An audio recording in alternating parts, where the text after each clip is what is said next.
Okay, this is hands down my most unique podcast episode yet, because on this episode, I have a successful fashion designer, artist, international speaker, and author by the name of Hanalei Swan. And get this, guys, she's 13 years old. Yeah, you heard me correctly. She's 13. And she is incredible. She has more stamps in her passport than most adults. She literally gets flown all over the world. She was just at Paris Fashion Week. She showcases her clothing collections that she designs, and she also speaks all over the world. And there's just so much more that you're gonna learn about her that is just gonna blow your mind like it did for me. And you're gonna learn everything that she does and why she does it, which is so powerful. I'm really excited for you to meet her and find out more. And it gets better.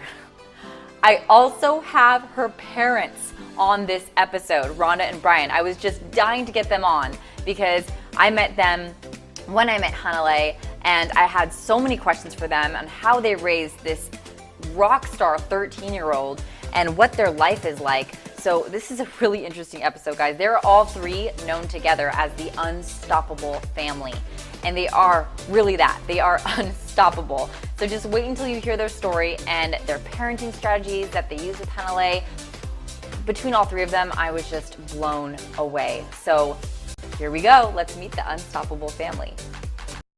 I am so excited to have you guys on the show today. I remember when I met you guys at an event here in Bali. It was like a couple months ago now, I think, right? Mm-hmm. Let's just say I was fascinated, absolutely fascinated, inspired. And as soon as you spoke, Hanalei, my jaw hit the floor. And I just knew in that moment, I thought, I'm gonna have them on my podcast. Lo and behold, here we are, which is amazing. Bam. And yeah, so I'm super excited, and I just love that all three of you are on. Mm-hmm. Because for our listeners who are, you know, whether you're a child that you're listening, you're a child, you're a parent, or you're just someone who wants to feel inspired, because I know that's inevitable when they hear you guys talk.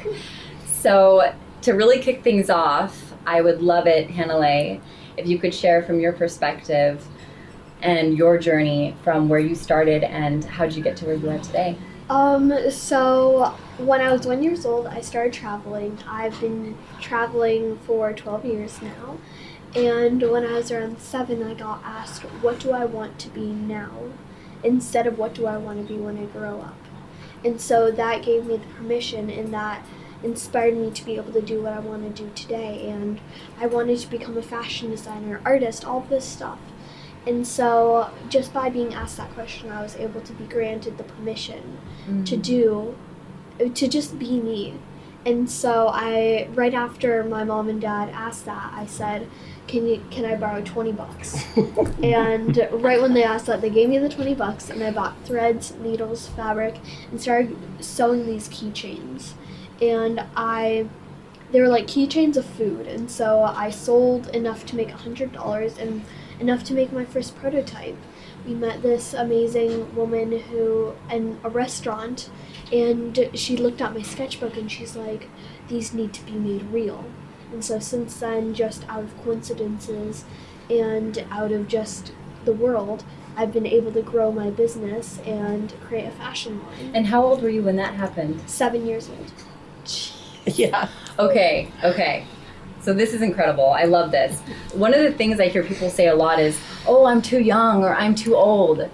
Like, just completely eliminate that story. Yeah. You're living proof that that's just a bunch of BS. Age doesn't matter. It's who you are inside, and it's who you want to be. You can take, like, even for the kids who may be listening to this, who are in school and think, oh, well, I have to go to school. Like my parents tell me, I have to go to school, I have to go to college, I have to get married, I have to have a job that sustains, I have to make a lot of money, when that's not what they really want to do. They want to be able to write their future. And so this is for all the kids or adults out there to say, hey, time doesn't matter. You don't know if you're going to die today, die tomorrow, but you better live your life to the fullest, because otherwise you're not going to live. It's all about the now. Yeah. I love it. So I'd love to hear also from you guys, Rhonda and Brian, from your perspective, and also just what that was like. Like, how did you guys raise this amazing girl that I see in front of me today? Tell me about that. Well, ladies first. Oh, thank you. It's just after it's Mother's Day, so it's interesting. We could say that we were very conscious in our parenting. We did do a lot of steps to become more conscious before Hanalei was born. Although what it's turned into is we ended up having to leave California when Hanalei was 1. So the travel story, most people hear that story and think, oh, these people just got really, lots of money or got inspired and decided to travel. It was quite the opposite. We had invested in a really large real estate investment. We had a big house in the hill in La Jolla and, the cars, everything. And we were planning on, here's this child coming. I never wanted to put a child in daycare, so I quit corporate, built our business, retired Brian. Our life was perfect when this baby came. Well, lo and behold, Two weeks after. 2 weeks after, we found out we had been frauded and we were losing everything. Every home we had a huge golf course development, millions and millions of dollars that we personally invested in our name. And here I'm holding this perfect little human that we had planned on making this incredible life for, and going, oh my goodness, what are we gonna do now? And it took about 8 months. We signed off everything, had to get rid of everything, and decided consciously that we are not the circumstances that we are standing in, right? And that because we were checking ourselves, when you have $1 million in the bank, like literally in the bank, you could look at the numbers and say it's there. It's not just assets. To having less than having a negative, non-sufficient funds on a $5 burrito was just like, wow. Yeah, we're having fights. Yeah, go ahead, because it's a ridiculous story that no one really gets that, but it helps contribute, I believe, to who we became and now what we were able to do with Hanalei and how she saw it. We were very transparent throughout the whole process. And during this time, we were working online and we were selling like prosperity consciousness. Yeah. And when you're losing everything, you can't make anything. Right. And we're at a point of like, what the heck do we do? I mean, we had to file bankruptcy. It was like bad. It was really bad. But at the time, people were like, don't worry, go back and get a job, because I was a robotics engineer. Go back and get your executive. And Rhonda, she made a vow to Hanalei before she was born. I'll let you take that. Yeah, before she was born, I said I'll never put her in daycare because I witnessed a woman put a 6-week-old baby, and I was a corporate executive for a very large firm, and I was being groomed to run it. And I saw my perfect boss, who I wanted to be, tell a woman that if she's ever late again for a meeting, then she'll lose her job. And she had just dropped her baby off at daycare, who was 6 weeks old. Wow. And my whole sense changed. Everything about me shifted. And I said, I am not doing that. So I committed at that point and said, I'll never put my child in daycare. But we were making multiple 6 figures, and I quit that job to build our company. And we more than surpassed our incomes. And now, the moment that she's in my arms, we're fighting over a $5 burrito that took our checking account non-sufficient because we didn't have enough money in the bank. And we're getting pushed by everyone environmentally and all of our friends, go back and get the job. So this was right when she was born? Right when she was born. And what was the turnaround point for you guys? What happened? It was a big critical moment. We actually called on Saturday. Deepak Radio was on Saturdays, played on Saturdays, and Wayne Dyer was the guest. And we're standing in our big $1.7 million home, losing it, going, what are we going to do? And he goes, oh my gosh, Wayne Dyer's there today with Deepak. It gives me chills thinking about it, holding Hanalei, and he goes, call it. And I'm like, okay, whoever thinks you're going to get on with Deepak. Sure enough, I rang, hi, Rhonda, you're on with Deepak Chopra. It gives me, look at this, this is the turning moment. And we shared with them the story. And Wayne Dyer said, I think we thought it was our connection to the money. We were having such a hard time getting through this. And how do we do it? Are we so connected to the money that we're mad? And he's like, no. You're just connected to being right. All you have to do is forgive that guy, because anything in life is going to continue to happen. that one suggestion, he said, you just have to forgive this person. Get your power back. Yeah. Yeah. And then the second thing he said was, you have to give forgiveness. You know, it's not you being right, and he can't make you feel anyway. Yeah. He can't. He's like, he's not giving you permission. Don't allow him. Let him have the power over you. And I'm sitting there. I'm in the back going, I don't like this advice, Mr. Wayne Dyer. It's triggering at first. I'm like, I want to kill this guy. And he goes, what you have to do right now is you have to forgive him. And I'm like, what? You have to do what now? But it was at that moment. It actually took a couple months, and you're like, you know what? Move on. You know. And for those of you listening, there is so much power in that story that they just shared, because so many of us, this happens in life. Things happen. People do things that we don't understand, and it may hurt initially. And it's okay to feel the pain initially. It's how we respond to it. And when we stay mad at someone and stay resentful, we're literally giving our power away to that person. And that's what was happening. We were being destroyed. We were being eaten inside. Yeah. And the moment that we both looked at each other and here's this baby, we said, he's right. We have to forgive, because this could be the best blessing in our life. And it was. Because about a couple weeks later, Brian read the 4-Hour Work Week. Tim Ferriss's book comes out, and he goes, why don't we just go into mini retirement? I'm like, this is brilliant. We can do this. Our business is already online. And she goes, I go, just get rid of everything. She goes, what? We can't do this. I'm like, oh, okay. And then a month later, I listened to it again. And she's like, I said, what if we got, no. And then the second time, I said, listen to this. Yeah. And what's crazy is I said, listen to this. I'm going to bed. And don't finish until you finish listening to this. And I woke up at 2 a.m. in the morning. She's not in bed. I go downstairs, and she's Googling Bali. And I went, oh, wow. yes. And so that was how many years ago? That was in 2000. 12 years ago. Yeah. Okay. 2008. 13 years ago. So then that's when Hanalei was 1. Yeah. Yes. And so all you remember is Bali, right? I mean, from the early age. Well, I've been traveling to over 48 countries. 48, right? I can't keep track. But I've lived all over the world, and Bali, we've just lived here for the past 4 years. I've been able to go to Bocas del Toro, Mexico, all of these places. Morocco. Fiji. And you're Brazil. speaking at all of these places. Yeah, I am an international speaker. I want to be able to inspire more people around the world to live their dreams and tell my story, to inspire that age has no boundaries. We are who we are, and our age doesn't have to define what impact we leave on this earth. Clearly. And so I want to inspire more people to think for the earth before we think for ourselves. Through either a single t-shirt, we are damaging the planet. It takes 750 gallons of water to create a single cotton t-shirt. And only 1% of our water on this earth is drinking water. And so we are destroying our planet for needs that we don't even need. They're wants. All we need is food, love, water, and shelter. And all of this clothing, all of these things we don't need at all. But we've lived in a society that makes us think we need these things. Yeah. And by doing that, we have damaged our planet. If we put the lifespan of the Earth into 24 hours, we've only been here 3 seconds. Wow. Powerful perspective there. Yeah. Didn't even know that. And we've already killed most of it.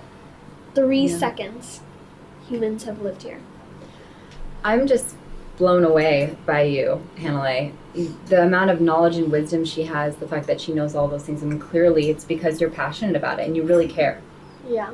Otherwise, there would be no way you would know all of those things. And it's so powerful. So thank you for sharing that with me. And I love that when I heard you say I'm a conscious fashion designer, I was like, oh, we need more of those. Yes, you're leading the way and it's beautiful. Yeah. So thank you for sharing that. And I would love to also, so I watched a video and I stumbled upon it. I think it was an Egg TV video, and it was you, Rhonda, you were talking to her, and I think you must have been like 8 maybe, Hanalei? 7 or 8. That's when I got asked, what do I want to be? Oh, was that on video? Yeah, that's the one, I saw that video. She was 7. We didn't even realize that we had that video until a year some later. We went, No. do you remember when we were in Costa Rica and I asked her on the beach, what do you want to be now? Like, what, you could do it now? And we went back and researched. We're like, oh my gosh, we have the video of us asking her. And she literally, you saw it in her eyes. There's a point in the video, if you watch again, I said, do you realize you could do that next year? And she went, and you could see it in her eyes. And I think my face wasn't like that. It was more like... Okay, I'm gonna link to this video. So I would love for you to send me the link. I bet I'm gonna get so many screenshots of my face going. It's because I know that she's saying it was like a majestic, like. well, you could see that you thought you had thought about it. Yeah. You brought it to the forefront. Yeah, exactly. That's beautiful. Exactly. So that right there, I love that you asked her that question. And so your philosophies as parents with her, I mean, I know you talked about being conscious. Can you share a little bit about that and how you guys think about parenting? Yeah, because that's how it weaves together. So here we are, we decided to leave. At that point, we decided to travel. This is why Hanalei, I believe, is so conscious, is that we had to be very aware of how we were thinking, the words we were saying, because here we just lost everything. It's really easy to fall into the dirty, difficult trap, right? The blame game, all of that. So we said, look, we have to be very conscious of the way we communicate, how we speak to her. We stopped using the words no, not, and don't. Wow. Before she was even born. Yeah, we actually started practicing that before. We got really conscious after. Because if you think about the amount of kids that grow up in the world of, don't do that, stop doing that, don't push your sister, they're just told not to do something. And we wonder why kids hear, they hear jump in the puddle when you say don't jump in the puddle. All they're going to hear consciously, our subconscious just hears jump in the puddle. It's because our brain can't process negative. Yeah. We are not thinking about the negative. We're only thinking about what you're actually saying, and just by adding a word onto it, it doesn't change the directive of jump in the puddle. Yeah. It's still the same. Yeah. And So so it's like growing up, I've been in a more conscious way, and especially with my parents, they, like, even though we were going through something bad, like about all this horrible things that were happening to us, whenever I asked, Mom, Dad, what's going on? They would say, hey, we're in a tough place right now, we gotta get through this. But they wouldn't say, oh my God, we're gonna lose everything, because they were thinking, how can we bring this in a way where it's like not bringing her down? It's like, we're gonna get through this. It may be a tough time, but every tough scenario you can get through. And how did that feel for you? I feel like it was just made me more of a person. Like, they didn't think of me as a child where it's like they would have arguments in their bedroom or something and they would be yelling, and then like how you think, let's just take a scenario. There's a family. The mom and dad argue about money, they argue about business, they argue... Which happens all the time. They argue about everything in their bedroom, and whenever they're outside with their kid, they're like, oh, everything's fine. But when the kid, they understand what's going on. They feel their energy. They understand that something's not going right. So then they go into a mood where they're like, what's happening? They're scared. They're always mad. This is what leads to lashing out. This is what leads to bigger arguments, because they see, they listen that their role models, the people that they see every single day are doing that. They think that's an okay behavior. And so when we're young, like when we're just developing our brain, we are like a sponge. Totally. We gather knowledge, we gather everything, we soak up our surroundings. And so what happens is, if we're surrounded by hate, if we're surrounded by being rude, by throwing things, by hitting other people, we're gonna think, okay, that's acceptable. That's how life is. This is what we have to do, because we're just soaking up other people. Well, from 0 to 7, most of your core beliefs are formed. Yeah. So it's true. I mean, you're absolutely right when you say you are a sponge. That's why they say kids learn languages so easy, because they're sponges. Yeah. So so in your guys' home, you were very conscious about the language, about the environment you were creating. Yeah, and I very just, much so. oh, that's so inspiring and beautiful. And I just think it's a true example for this world and moving forward, having more conscious parenting. And obviously you see it and you feel it. Yeah. And when I'm growing up, they didn't tell me that this is the religion you're supposed to believe. This is what you're supposed to do. This is how you're supposed to act. I was given the freedom to be able to develop in a way where I was able to soak up things I wanted to. Like, with them, I was able to make my own decisions. They would always ask me, like, Hanalei, where would you want to go? Do you want to go back to Puerto Rico? Or do you want to go to Mexico? Or do you want to go to all these different places? I'm just like, I want to go here. And so that already at a young age gave me a sense of I can make my own decisions. Wow, and empowerment. And so that's how, when they asked me the question, what do you want to be now? I already knew how to make decisions. I'm like, yes, I can do this. Oh. And so by developing in a way where you're not telling your kid this is what you're supposed to think, you're not making them think this way, because a lot of conscious parents, when they're doing that, they will raise their kid to, let's say, if they're vegan or something, they'll raise them to be vegan, not meat, hate meat, all of that stuff. Instead of letting their kid decide what can I decide? What is my choices? Because now the parent and the child is getting mixed into one, where the child is answering off of the parent, and they're not answering as themselves. Yeah. And so giving the opportunity for me to be able to live and being able to soak up other scenarios, soak up like what other I want to cultures. believe. I mean, she learned so much from, us being in third world countries, and here we were living in the top of the hill in La Jolla, and we also realized, like, wow, is this really how we want to bring her up? We thought having all the money and the things is going to make us better parents. Instead, we became better parents when we were exposed to people who had nothing, and that we were respecting and loving the garbage men, just like everyone was the same as us. Wow. And that, I believe, as well has allowed why Hanalei cares so much of the planet and the humans and the people and the world, is because she's been exposed because to I the truth actually of the grew world. up in that. I would grow up in these little towns, villages, and we, after like every day, I would go visit my friends in these little huts and play with puppies, and like when we were living in Fiji, and play on the beaches, and that brought me up in a way where I'm like, these are my friends, these are my family. And now, having my fashion brand, I want to be able to give back to that. So we went to India recently on a giving back trip, and it was a partner up with Nalu, where we went there and we were able to give back to kids in need. In India, the government stops paying for school uniforms at the age of 13. And so that increases massive school dropout rates in places of poverty. And so they can't attend school, and that increases massive school dropout rates, teenage pregnancy, child workload, and it's really horrible. And so by giving them a school uniform, we are able to show them you can expand your mind. You can be whoever you want to be. I was giving some speeches there, and we were giving the school uniforms and a ticket to education there. It can bring them so much farther in life, since what happens is in these towns, they're only allowed to be like maids, they're only allowed to be farmers, and that's it. And they're treated horribly.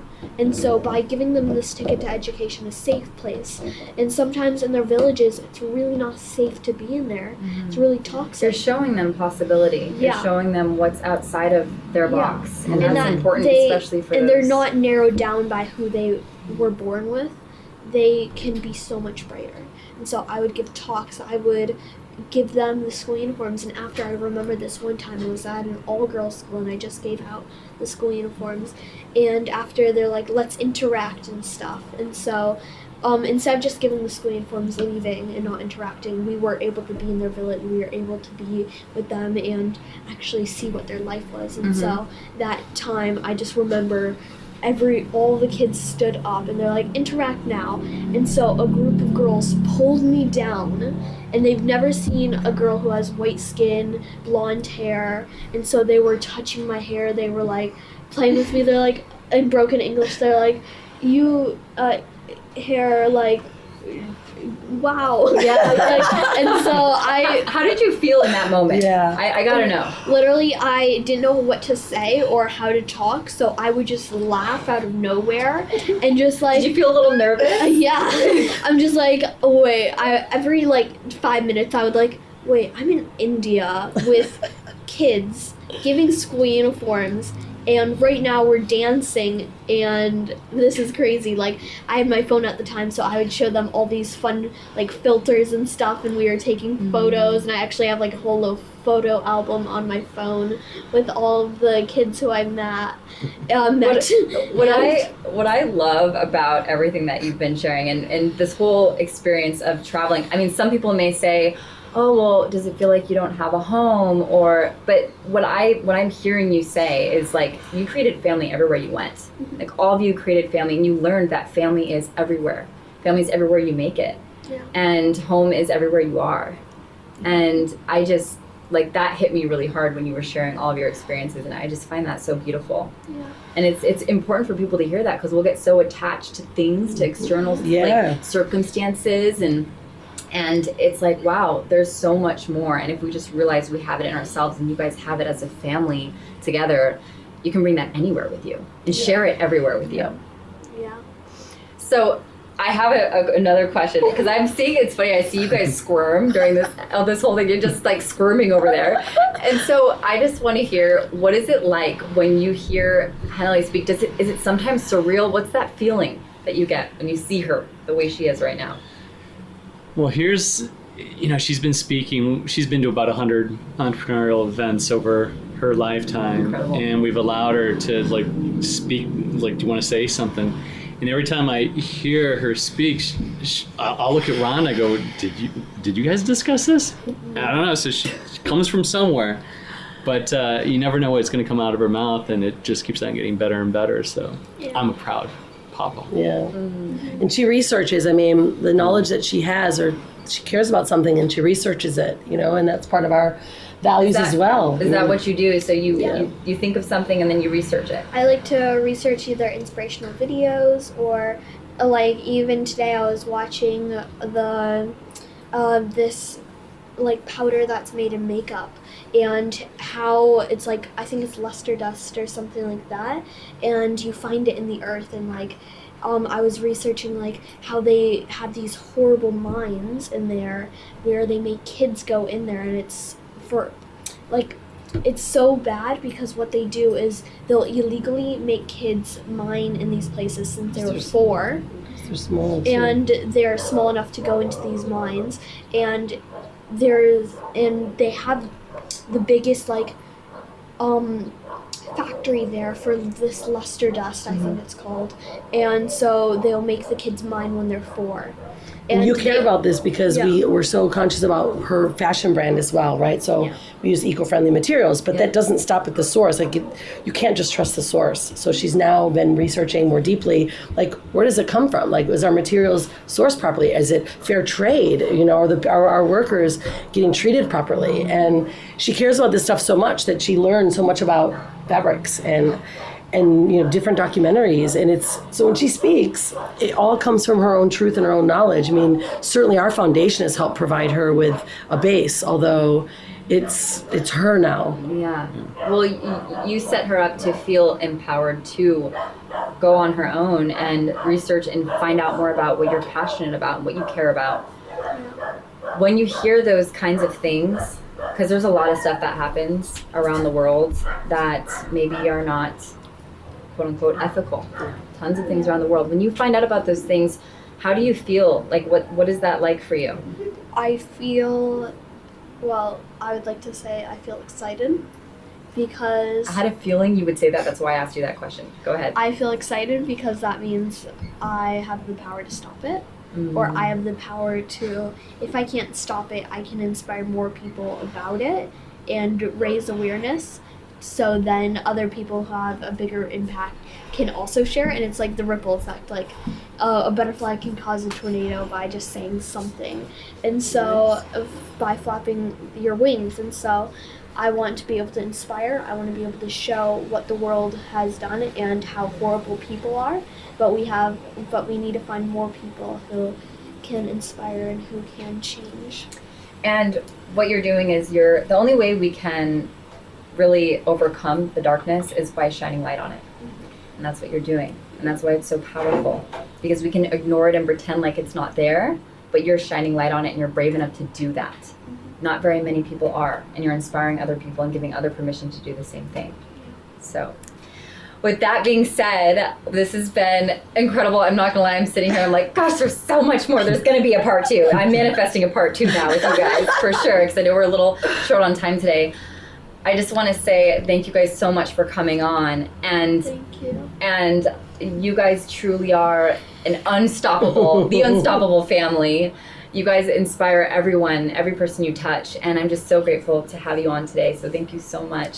Thank you for having us. And before you guys go, for the people who are listening and want to connect with you, what's the best way to do that? You can find me on Instagram at Hanalei Swan, HANALEI SWAN, and that is the best way. I'm most active on Instagram, Great. either by doing stories or doing posts. And I also have a Facebook page, which is Hanalei Swan HS Styles. Yep, that's right. Okay, cool. And then you guys have your family account too, which is Unstoppable Family. Unstoppable Family. And then we link to Unstoppable Surfer, Unstoppable Mama. So she's the unstoppable girl. So it's I love it. Family of unstoppables. Oh, it is. It totally is. Well, thank you guys so much for coming on, and I'm looking forward to the sequel. Yay, thank you so much for having us. Bye. Thank you. Bye. Be unstoppable.